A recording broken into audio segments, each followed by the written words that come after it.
Am I trapped in a time loop? Time loops.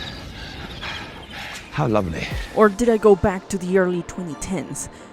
Alien Isolation is back, as well as a Western game favorite from the masters of open world Rockstar. These and other news that flooded this past week on the gaming world. But before we keep going, I invite you to leave a comment, subscribe to the channel if you haven't already, and ring that notification bell so you don't miss out on future videos. Quick! Rewind it! Once a rivalry, now a bromance. FIFA has joined forces with their once rival Konami. So this week, FIFA and Konami announced a collaboration to provide eFootball, the new face of PES, or Pro Evolution Soccer, the rights to produce 2 World Cup themed tournaments, and name them FIFA eWorld Cup's esports tournament. It's a mouthful. Now, these tournaments are set to take place later this year for mobile and console. Well, this is just a collaboration for a tournament. Who isn't to say afterwards it will turn into a partnership to bring the FIFA brand to the video game world once again. We gotta remember last year that was lost because FIFA split paths from EA. And as we've seen, EA isn't shaken up by this. And why would it bother them? They have the knowledge, the engine, the physics, and probably the teams and leagues will continue to sponsor them. They don't need FIFA. FIFA needs them. Ooh, come crawling back, eh? Once upon a time, Pro Evolution Soccer was the biggest rival to the FIFA games. It was a huge decision for football enthusiasts. Back then, EA had to actually care, or lose their fans to the rival. They had battles on who could get the popular football player on their game cover. It was a spectacle that since has been forgotten. But let's see what the future holds for this new union. May it grow to bring down EA in its money-sucking sports enterprise. In my personal opinion, no. I don't need a sequel to Alien Isolation. I haven't played the first game, so what do you expect? But of course, the gaming market isn't just me. With plenty of fans of both horror games and the first Isolation game, there is plenty of hype and buzz to go around for a sequel. Granted, the game is made with the same quality that terrified millions on the first entry. Now, this past Monday, Sega announced their developer studios, Creative Assembly, are currently working on a sequel for Alien Isolation. The game announcement was made on the 10th anniversary of the first game.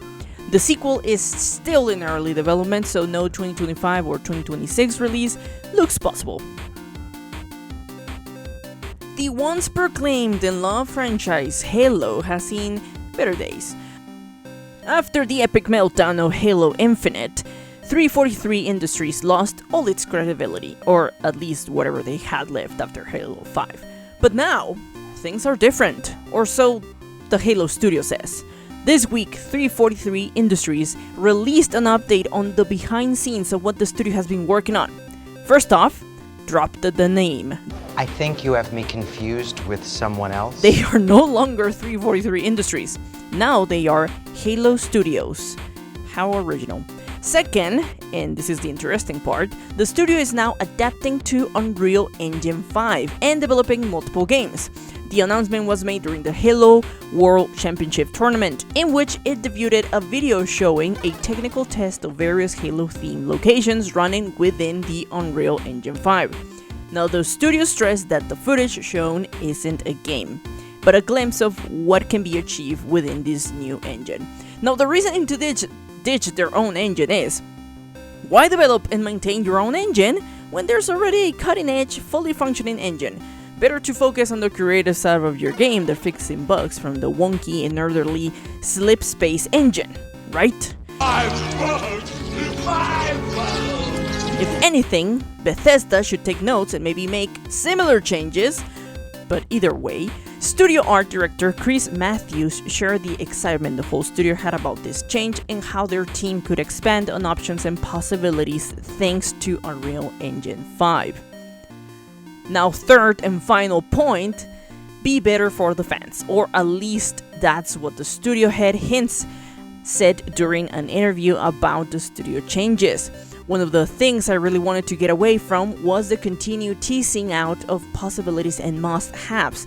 We should do more and say less. For me, I really think it is important that we continue the posture which we have right now when it comes to our franchise. The level of humility and the level of servitude towards Halo fans.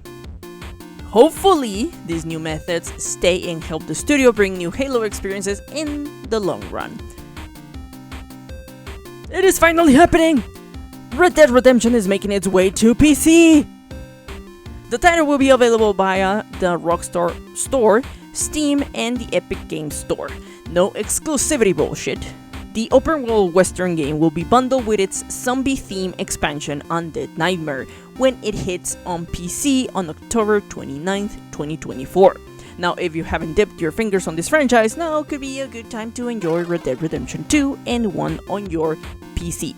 But that's all for this episode. What are your thoughts on this gaming news? Let me know in the comment section. I'm the Honey Badger and I love to talk about everything gaming from news to games.